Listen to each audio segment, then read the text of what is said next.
端午节爱心物资的发送，16号上午伫个宜园林美苑国民路的服务处来举行。善心人士叶女士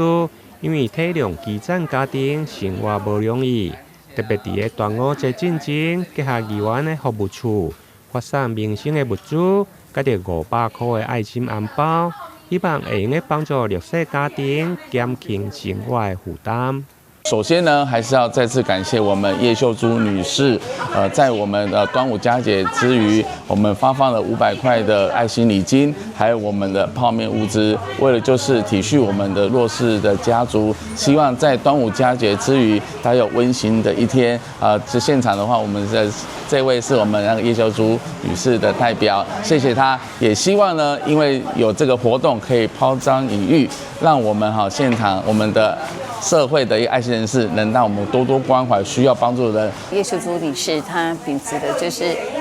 把一些爱分享给大家。就今天的现场我们针对南区1、2、3款低收，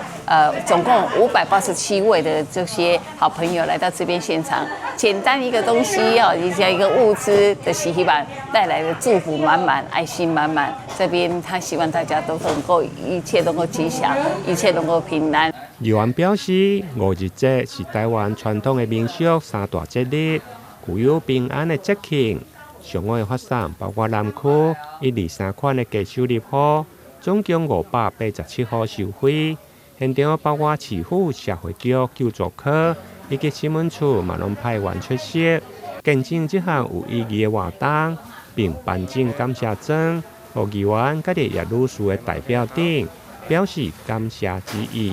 台南新闻林永根采访报道。